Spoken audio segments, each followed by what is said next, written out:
What happens when you faced discrimination and bullying for being LGBT and for the way you look in high school? He endured hardships that most people can only imagine. But it was in his darkest moments, when life seemed impossible, that he found the strength to get up and keep going. This story is not only a reminder of the strength of the human spirit, but also a powerful message of love, understanding, and the importance of sharing your personal story to create change. Why are you doing this to me? The voice trembled, barely a whisper, but it was enough to make his best friend pause. He had asked himself that question countless times, but no answer had ever come. It was always the same, taunting, jeering, making him feel like an outsider. But today, for some reason, the question hung in the air, echoing louder than the insults. Why? Because you deserve it? His friend's words came out sharp, cruel, like a slap to his already fragile sense of self. A wave of humiliation washed over him. He had never thought that his best friend, the one person who was supposed to understand him, could turn into a monster. But here he was, taunting him, making him the joke of the school. Please, he said, his voice almost breaking. I've done nothing to you. I thought we were friends. Friends? His friend laughed bitterly. You're nothing like me. You're different, and people don't like different. Not here. It was the same old story, the same words, every day. He had never been good enough. For being gay. For being different. For just being who he was. He had tried to ignore it, tried to move past it, but it was impossible. Every time he walked into school, he felt like a target. He was scared to be himself, terrified of what might happen next. Stop, please, he whispered again. But it didn't matter. His friend had already turned away, joining the group of classmates who had gathered to watch the spectacle unfold. They snickered, pointing, mocking. This wasn't just one friend anymore. This was a whole group of people, all of them eager to tear him apart. He was an easy target, and they had no shame about it. He turned away, quickly walking to the nearest bathroom, his heart pounding in his chest. His legs felt weak, and tears welled up in his eyes. He had tried so hard to fit in, to be accepted, but no matter what he did, it was never enough. As he splashed cold water on his face, he looked at his reflection. The boy staring back at him wasn't someone he recognized. His face was contorted with shame, his eyes red and swollen from years of silent tears. He had always believed that things would get better, that somehow things would change. But nothing ever did. What's wrong with me? He whispered to himself, barely hearing the sound of his own voice over the rushing water. The question echoed in his mind, one he had asked so many times before, but never with an answer that made any sense. He had moved with his family from Iran to the Philippines, then to Canada, always looking for a better life. But this wasn't the life he had imagined. The apartment they lived in when they first arrived was small, cramped, barely enough for all of them. 7 people, plus a dog, crammed into a 2-bedroom unit, trying to make ends meet. It had been hard, but they had gotten by. There had been a time, back then, when he thought that things might actually get better. But now, as he looked at himself in the mirror, he couldn't shake the feeling that his life was just a series of failures, one after another. The door to the bathroom suddenly opened, snapping him out of his thoughts. It was a teacher standing there, looking at him with concern. Are you okay? The teacher asked softly. But there was no real understanding in her voice. She didn't know. None of them knew. He wiped his eyes quickly, forcing a smile onto his face. Yeah, just needed a break. The teacher hesitated for a moment before nodding and leaving him alone. He didn't want her sympathy. He didn't want anyone's pity. What he wanted was to escape, to run far away from this place, to never have to face the stares, the whispers, the hate. But where could he go? He didn't belong anywhere. As he sat there on the cold bathroom floor, his thoughts turned darker. The world had turned against him, and every step forward felt like an impossible climb. The bullying had been constant. For being gay, for being different, for being him. It was relentless, like an unending storm that wore him down little by little. There were days when he felt like he couldn't breathe, like the weight of it all was too much to bear. But today was different. Today, something inside him snapped. The words from his friend, the insults from his classmates. It was all too much. His hands clenched into fists as he fought back the tears. He didn't know how much longer he could keep pretending everything was okay. 1 year ago, his mother had found the suicide note, the one he had written in his darkest moment. He had forgotten about it, forgotten about the time when he had almost given up on everything, forgotten about the night he had written it, too tired, too broken to keep fighting.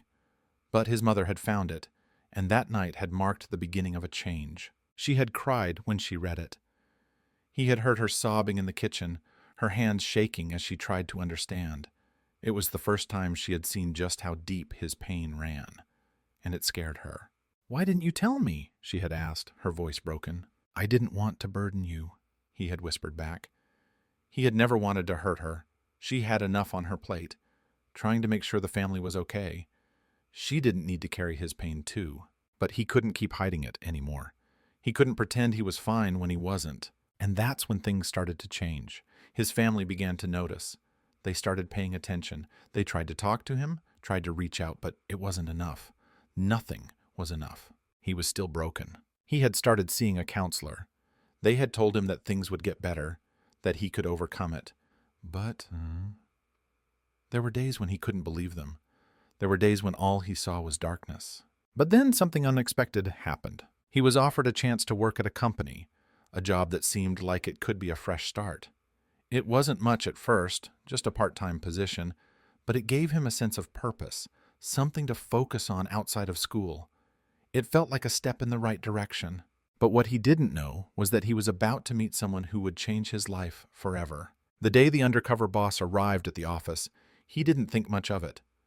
There were always corporate visitors, checking up on things, observing the employees. He was just another face in the crowd. But when the boss started talking to him, something shifted. The man's kindness was different from the cold indifference he had grown accustomed to. The boss was genuinely interested in his story, asking him questions, listening to him with a depth that no one else had. And when the boy hesitated, unsure of whether he should open up, the boss gently encouraged him. "You've been through a lot, haven't you?" the boss said quietly, watching him closely. The boy didn't know how to answer. He had never talked to anyone about his pain. Not like this. But something about the way the boss looked at him made him feel safe enough to share. And that's when the floodgates opened. He told the boss everything. About his childhood, his family, his struggles with his identity, the bullying, the depression, the suicide note. Everything. It felt like the weight of the world was being lifted off his shoulders. The boss listened without judgment, his face full of compassion. "I had no idea," the boss said softly when he had finished. "You've been carrying this all on your own." For the first time in a long time, the boy felt seen. Not for his sexual orientation, not for his race, not for the way he looked, but as a person, as a human being who had survived. And that's when the boss did something that would change his life forever. "You've got a voice," the boss said with a warmth that radiated through his words. "We can make a difference together.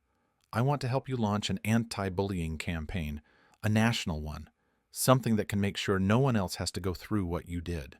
The boy's heart skipped a beat. Could this really be happening? Could he really make a difference? Use his story to help others? It felt unreal, but at that moment, everything changed. For the first time, he saw a path forward. And this time, he wasn't alone. It was the usual morning at school. The chatter in the hallways was almost comforting in its familiarity, but today it felt like an ominous hum. He walked slowly to his locker, trying to avoid eye contact with anyone, but it was useless. They were already waiting for him. His heart sank when he heard the familiar voice behind him. "Hey, faggot!" came the taunt. It wasn't the first time, and he knew it wouldn't be the last. He froze, locking eyes with the group of students standing just a few feet away. His old friend, the one who had always defended him, now stood at the front of the group, smirking. "Why don't you go back to wherever you came from?" his friend sneered, the words dripping with cruelty. "Stop," he whispered, his throat dry. "Please, I've had enough." "Enough!" his friend laughed, mocking him. "This is just the beginning. You don't get to be different here. Get used to it." The others joined in, laughing, pointing. Every word cut deeper than the last. He had never imagined that someone he had once trusted would be the one to hurt him the most. He felt like he was being crushed under the weight of their disdain.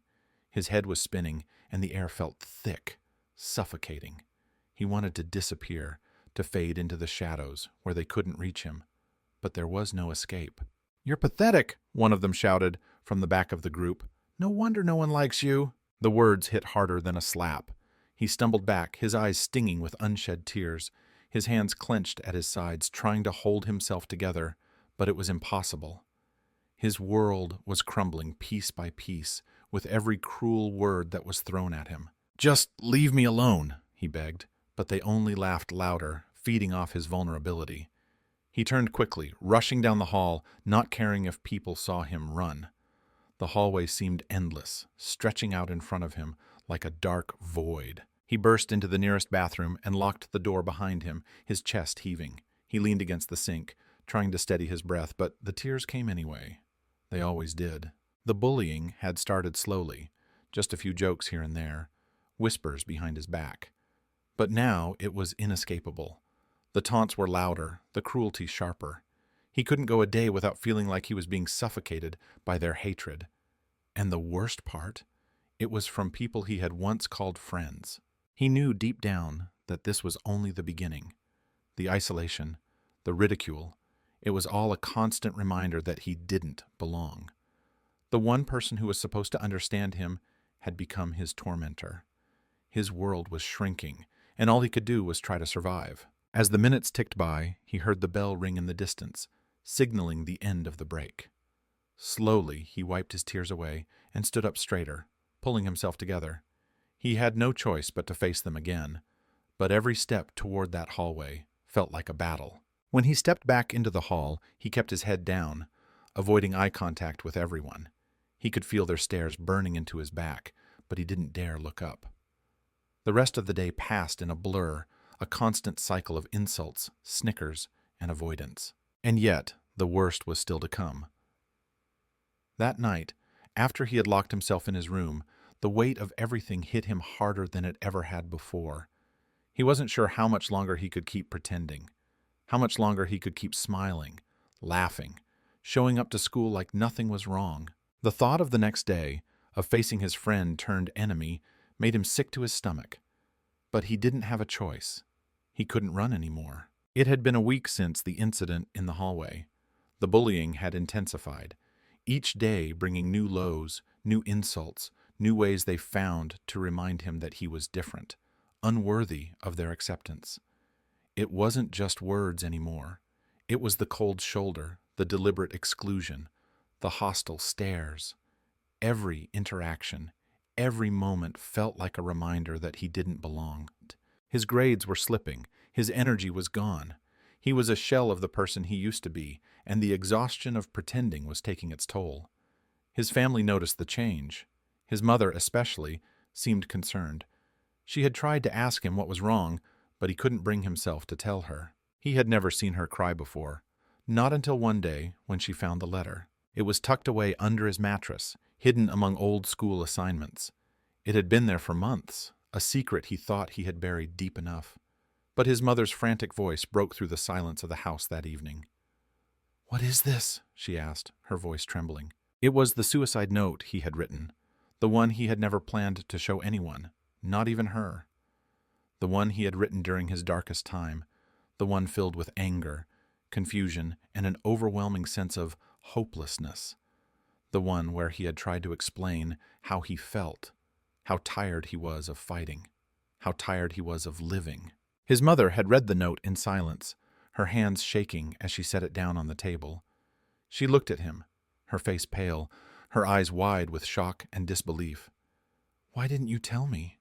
she asked, her voice barely above a whisper. He had wanted to lie. He had wanted to tell her that everything was fine, that he was just tired.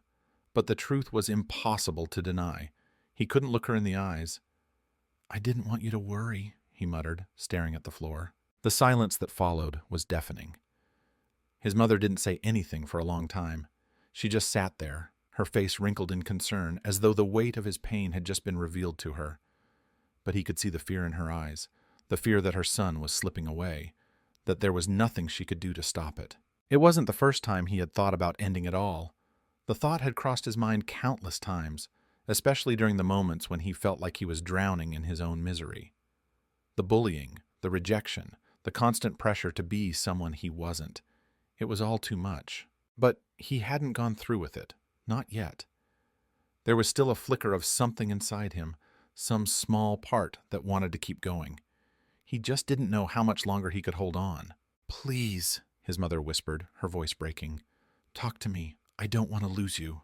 But how could he talk to her? How could he explain that no matter what she did, he felt like he was sinking further into a darkness he couldn't escape? He didn't want to hurt her, but the pain inside him was too overwhelming to ignore. That night, as he lay in bed staring at the ceiling, he thought about everything that had happened. He thought about his friend, the one who had once protected him but had now become the source of his pain. He thought about the bullying that had taken over his life, that had stolen his joy. And he thought about the future, about the endless cycle of pain that felt like it would never end. But as the darkness pressed in, something inside him shifted. For the first time in a long while, he let himself believe that there might be a way out, that maybe, just maybe, things could change, that he could find a way to fight back, not with violence, not with anger, but with something deeper, something stronger. And in that moment, he made a promise to himself. He wouldn't give up. Not yet. Not while there was still a chance to turn things around. Tomorrow, he would find a way to take the first step. The buzz in the office was palpable. People whispered in hushed voices, glancing toward the new employee who had just joined the team. He had no idea who this man was, but he could feel something was off.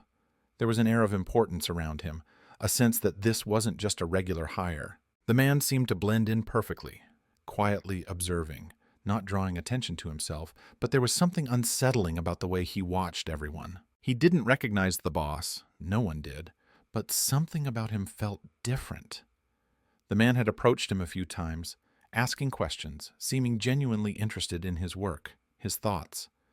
At first, he assumed it was just part of the corporate routine, the kind of thing management did to check on their employees. But the more the man asked, the more his interest seemed real, personal. It made him uneasy. One afternoon, after everyone else had left the office, the man approached him again. This time, he wasn't hiding behind a clipboard or pretending to be a visitor. He was just a person. And that felt strange. "You've been through a lot, haven't you?" The question hung in the air, a simple inquiry, but it struck him to the core. He looked up, unsure of how to answer. For a second he thought about turning away, pretending everything was fine, but there was something about the man's eyes, something kind, something real, that made him pause. I don't know what you mean," he stammered, his heart racing. It wasn't like him to open up, not about something so raw, so personal. He had spent years building walls, carefully hiding his pain behind a mask of smiles and forced laughter. But the man didn't push him. Instead, he simply smiled gently and said, "I can tell. There's more to you than what meets the eye." The words caught him off guard. He didn't understand. How could this stranger possibly know? The man sat down next to him. "You don't have to talk about it if you don't want to, but I want you to know, whatever it is you're going through, you're not alone." His voice was quiet, sincere, and for the first time in a long time, he felt a crack in the wall he'd spent so many years building. "I don't know if I can," he said, feeling his voice tremble. He felt exposed. "It's just everything. It's been too much. The bullying, the bullying, the hate, the feeling like I'm never good enough. It feels like it's never going to end, like I'll never escape." The man nodded, his expression understanding, and for a moment he wasn't just some stranger asking questions. He was someone who understood, someone who saw him. And then the man said something that changed everything. "Your story matters," he said softly, "and I think you're stronger than you know. I want to help you. I want to help you make sure no one else feels like you do. I think you're exactly the person who can change everything." His heart skipped a beat. Could he really make a difference? Could his pain actually be the catalyst for change? Before he could process it fully, the man revealed the truth. "I'm not just an employee here," he said with a small smile. "I'm the CEO of this company." The boy's mind raced. He hadn't seen it coming. The boss, the CEO, the man who had been quietly observing him, was the one who had just given him a lifeline. The offer, though unexpected, was clear. "I want to help you launch an anti-bullying campaign, a national one. You've got a story that can change people's lives. and I want you to be the face of it." He was stunned, speechless. His mind couldn't process what he was hearing. "Me?" he asked, barely above a whisper. "You want me to do what?" "Together, we'll create something that matters. Something that will make sure no kid ever has to go through what you did. I know you've always dreamed of this. Let's make it happen." The weight of the words settled over him like a fog. This was the chance he never thought he would get, the chance to use his own suffering to make a real difference. And it scared him. He wasn't sure he was ready for such a huge responsibility, but he couldn't ignore the fire that sparked inside him. "I don't know where to start," he muttered, his voice shaky. "We'll start together," the CEO said with a reassuring smile. "We'll build it from the ground up. You're not alone in this, not anymore." For the first time in a long time, he felt something he hadn't felt in years. Hope. The kind of hope that made everything seem possible. And for the first time, he allowed himself to believe that his past pain didn't have to define him. It could be the foundation of something greater. The next few weeks were a blur of meetings, brainstorming sessions, and late nights. Together with the CEO, he began crafting the anti-bullying campaign, a national initiative that would bring together schools, parents, and students from across Canada to address the growing issue of bullying. It wasn't just about raising awareness. It was about creating real change, real conversations that could save lives. The first few days of planning felt like a whirlwind, and at times he felt overwhelmed. There were so many details to manage, so many people to coordinate, and so many ideas to sift through. But through it all, there was something that kept him going. The belief that this campaign could make a real difference in the lives of kids like him. For the first time, he wasn't just a victim of bullying. He was using his own story to build something that could protect others from the pain he had suffered. As they began to lay the groundwork, he found himself speaking more openly about his own experiences. His journey from depression to resilience became the backbone of the campaign, and he realized just how powerful it could be to share his truth. There were moments when the weight of everything felt too heavy, when the pressure to succeed made him question if he was truly capable of leading such an important cause. But every time doubt crept in, the CEO was there, supporting him, reminding him why this mattered, why he mattered. The turning point came when they began working on the campaign's official launch event. It was going to be huge, the first of many public speeches he would deliver as the face of the campaign. The anxiety in his chest was nearly unbearable. How could he speak to an audience of thousands? How could he possibly articulate everything he had been through, everything he still struggled with, and make it all count? But when the day of the event finally arrived, he found himself standing on that stage, staring out at the sea of faces, and for the first time, he felt ready. The years of suffering, the bullying, the pain, it had all led to this moment. This was his chance to stand tall, to use his voice to inspire others, to show them that they weren't alone. The speech was raw, it was emotional, and it was exactly what he needed to say. As he finished speaking, the crowd stood in applause. The sound was deafening, but it wasn't the applause that mattered. It was the realization that his story had already begun to change lives.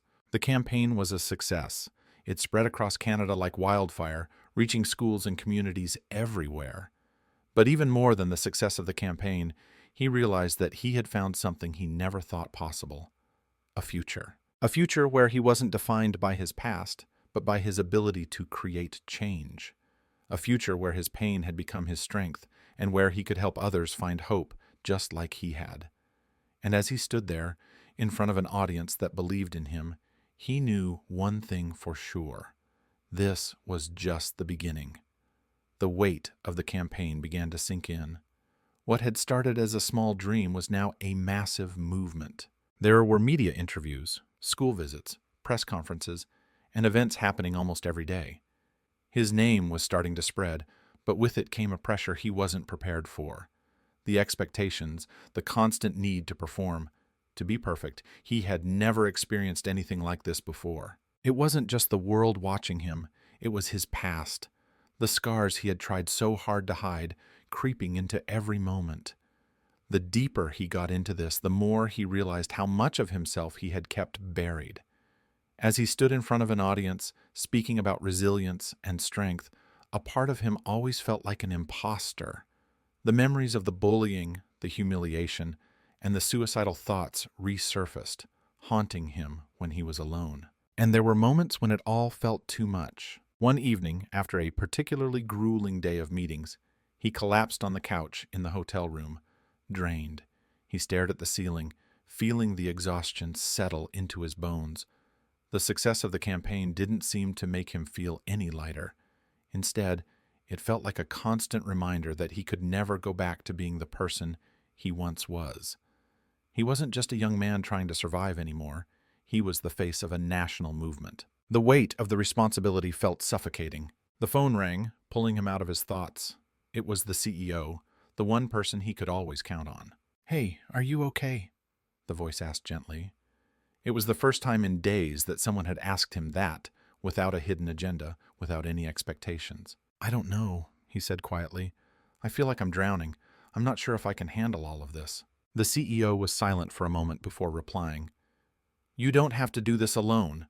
No one expects you to carry the entire burden. You've already made a huge impact, but you're still human. It's okay to ask for help." Those words hit him like a tidal wave. It had never occurred to him to ask for help. He had been so focused on being the perfect example, on showing others that he was strong enough to carry the weight of the world, that he had forgotten to take care of himself. "I don't want to disappoint anyone," he admitted, feeling vulnerable for the first time in a while. "You're not disappointing anyone," the CEO assured him. "You're doing exactly what you need to do, being honest. You've come a long way, but that doesn't mean you have to do it all alone. We'll figure this out together." And in that moment, a weight lifted. It wasn't going to be easy, and the journey was far from over, but he realized something crucial. He didn't have to carry everything by himself. He could lean on others. He wasn't alone. The months passed, and the campaign began to take on a life of its own. Schools, organizations, and entire communities were rallying behind the cause. The momentum was building, and the voices of those who had suffered in silence were finally being heard. Yet, despite the growing success, the boy still felt a deep internal struggle. The pressure to be perfect still lingered, but as time went on, he began to learn something invaluable: the true power of vulnerability. At a school assembly in a small town, the boy found himself standing on stage, staring out at a crowd of eager young faces. He had spoken to larger crowds before, but something about this moment felt different. There was a quiet energy in the room, an unspoken understanding that the students were waiting for something real. He took a deep breath, feeling the weight of the microphone in his hand. "My name is—" He paused, then smiled softly. "My name is Name, and I'm here today because I've been where you are." The room grew still. He could feel their eyes on him, waiting. "I wasn't always confident. I wasn't always this strong. I used to think there was something wrong with me because I was different, and I let the words of others shape who I was, telling me I wasn't good enough, that I didn't belong. I spent years believing that." His heart pounded in his chest as he continued, but there was a sense of calm settling over him. This wasn't just a speech. It was his truth.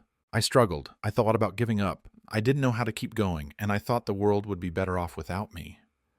But I'm here today, standing in front of you, because I chose to keep going. I chose to fight, not for myself, but for the people who are still out there, hurting. I chose to use my pain to help others, and that's something I wish I had done sooner." The words were raw, unfiltered, and for the first time, he didn't care about perfection. He wasn't trying to be the strong, untouchable figure everyone expected him to be. He was just a person, sharing his story with others. And that honesty resonated with the crowd. By the end of the speech, he had the audience on their feet, clapping, cheering, their faces filled with admiration. But it wasn't their applause that mattered. It was the look of recognition he saw in the eyes of several students. They were looking at him like they saw a piece of themselves in him. They weren't alone anymore. That night, he reflected on what had happened, the fear he had felt earlier, the anxiety that had almost paralyzed him. He had pushed through it, and in doing so, he had found something far more important than the success of the campaign. He had found peace within himself. The journey wasn't about being perfect. It was about being real, about using his vulnerability to connect with others and show them they weren't alone. For the first time in his life, he felt like he had a purpose, not as a figurehead of a campaign, but as a person who had survived, who had risen from the darkness, and who was determined to make sure no one else had to go through what he did. The anti-bullying campaign continued to grow, and so did his sense of fulfillment. The speeches, the interviews, the national recognition, none of it mattered as much as the difference he was making in the lives of others. He wasn't just speaking about change, he was living it. One of the most rewarding moments came when he received a letter from a young boy, no older than he had been when he first experienced bullying. The boy's letter was simple but profound. "Thank you for sharing your story. I used to think I was the only one. But after hearing you speak, I know I'm not alone. I'm going to keep going. You helped me believe that." Tears welled up in his eyes as he read the letter. The impact of his words, his journey, it was real. It was changing lives. And it was something he had never expected to experience. He had visited schools across the country, each stop more meaningful than the last. The faces of young people, their stories of struggle and survival, had become a mirror of his own journey. They weren't just looking for answers, they were looking for hope.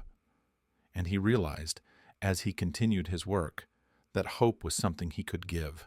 The national campaign culminated in a grand event in Vancouver, where hundreds of people gathered to celebrate the progress that had been made.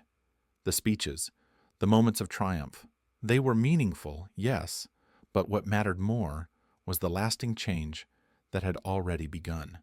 Anti-bullying programs were being implemented in schools everywhere. And the conversation was no longer about whether bullying was a problem, it was about how to stop it. As he stood there looking out at the crowd, the weight of everything he had gone through suddenly felt light. He had found his purpose, and in doing so, he had found a community of people who believed in the same vision.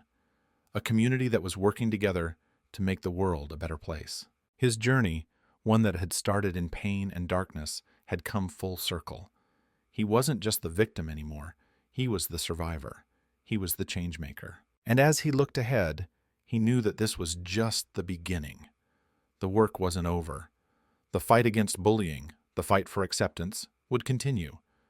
But now, he was no longer walking alone. He had a purpose, and with it, a future. The story of his past had shaped the man he was today, and with that he would carry it forward, to inspire, to help, and to create a world where no one would ever feel alone.